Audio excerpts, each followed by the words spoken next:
Tiga rahasia bisnis agar tahan ribuan tahun versi orang Jepang. Gini, ketika kita bangun bisnis, semua yang bangun kan kayak berharap kayak bisnisnya tuh bisa bertahan lama, bisa datangin banyak manfaat, bener nggak? Datangin banyak cuan gitu kan. Tapi ternyata tau nggak, ada satu hal yang unik ketika gue cari. Rata-rata kalau misalnya dari satu konsultan namanya BCG, rata-rata usia harapan hidup satu perusahaan itu ternyata cuma 40 sampai 50 tahun aja. Jadi kayak kita udah bangun, ya udah siap 40 tahun lagi pasti ditutup. Gitu ya, rest in peace ya, orangnya juga udah rest in peace gitu ya.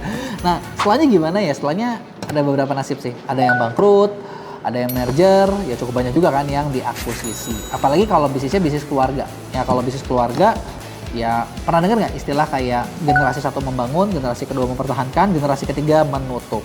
Gitu ya. Nah, kenapa bisa kayak gitu ya? Karena memang ya itulah faktanya gitu. Harapan hidupnya memang seperti itu gitu ya. Nah, tapi ternyata ada yang unik nih. Di Jepang itu ada dua perusahaan yang umurnya ternyata udah ribuan tahun. Pertama namanya Kongogumi. Kongogumi itu adalah perusahaan konstruksi yang berdiri tahun 578. Lalu hitung deh, sekarang tahun 2023. Nah, kurangin. Banyak kan umur udah 1000 lebih tuh. Pusatnya di Osaka. Pendirinya adalah seorang imigran dari Baekje, Korea yang diundang ke Jepang oleh Pangeran Jepang pada masa itu. Dan terus pangerannya minta buat dibangunin kuil Buddha. Nah, sesudah beres, enak nih orang nih kayaknya nyari duit di Jepang, seneng nih, jadi nggak pulang-pulang gitu ya. Jadi udah tinggal di sana dan bikin perusahaan konstruksi yang namanya Kongogumi. Dan selama berabad-abad, Kongogumi itu ternyata berpartisipasi dalam pembangunan gedung-gedung terkenal di Jepang, termasuk di Osaka Castle tahun abad 16. Dan akhirnya perusahaan ini dilikuidasi tahun 2006, lalu diakuisisi oleh Takamatsu Construction Group. Nah, di 2006 diakuisisi, bentar, meskipun diakuisisi kalian hitung dulu, 2006 ke 578 itu udah 1000 lebih umurnya gitu, bener nggak? Terus udah gitu apa lagi? Ada yang kedua, Hotel Nishiyama Onsen Keunkan.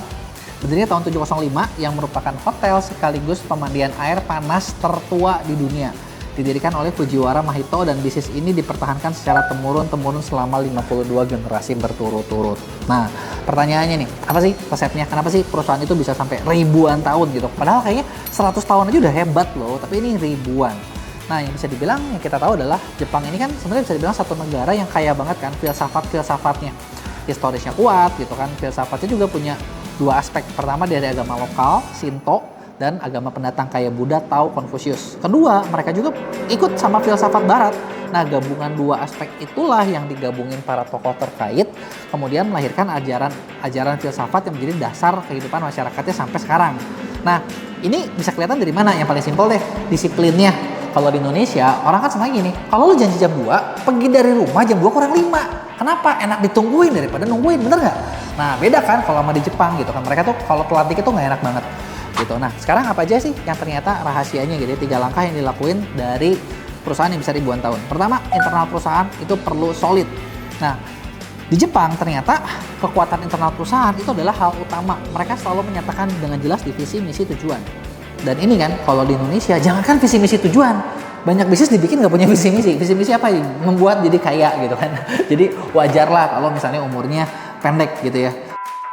Nah, dan si karyawan juga punya tahu batasan yang jelas mana yang dikerjain olehnya dan enggak.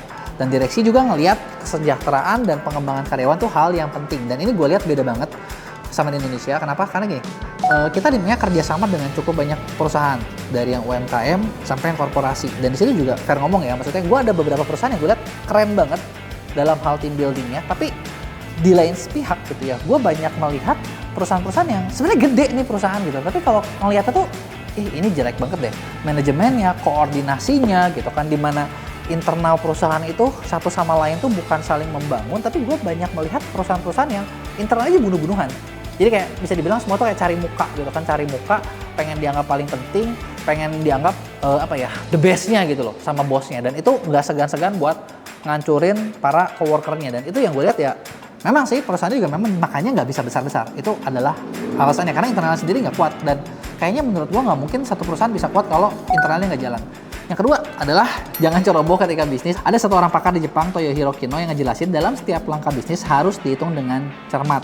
Jangan gerasa-gerusu dalam mengambil keputusan, karena semuanya harus diukur dan tepat. Dan nggak lupa, direksi juga harus bisa menerima masukan dari setiap bagian-bagian pekerjaan. Gitu. Nah, selain itu di Jepang, perdebatan soal asal keputusan di semua lapisan juga itu hal yang wajar. Dan itu dilakuin buat mendapatkan kesepakatan masa depan perusahaan. Jadi kayak di sana mereka tuh debat, ya udah debat itu oke gitu. Debat itu kan bukan jelek ya, debat itu buat dapat hasil terbaik. Nah beda kan, kayak di Indo kan kalau orang debat kayak takut gitu, bener nggak? Udah gitu kalau debat tuh, oh berani ngedebat bos berarti hidup lu kelar gitu kan. Padahal ya nggak gitu juga gitu kan. Dan poin terakhir adalah bikin perusahaan seperti komunitas. Jadi banyak perusahaan di Jepang ternyata itu ngejadiin karyawannya dengan berbagai keistimewaan gitu kan. Direksi juga banyak beri peluang buat promosi jabatan, buat pelatihan dan kenaikan upah setiap tahun. Jadi si karyawan tuh dianggap sebagai mitra kerja yang harus selalu dihargai. Dan karena itulah yang bikin setiap karyawannya mau ngasih yang terbaik dan bikin perusahaannya jadi lebih bagus gitu ya. Dan sebenarnya kayak hal-hal ini kan simpel ya, 3 hal ini, tapi gue pengen tahu, kalau menurut kalian ya, ada nggak bisnis yang kalian lihat udah punya kriteria 3 ini? Kalau ada, tulis dong di komen yang cocok gitu kan. Kalau yang toksik nggak usah ditulis, karena yang toksik mah pasti udah rame sendiri, bener nggak?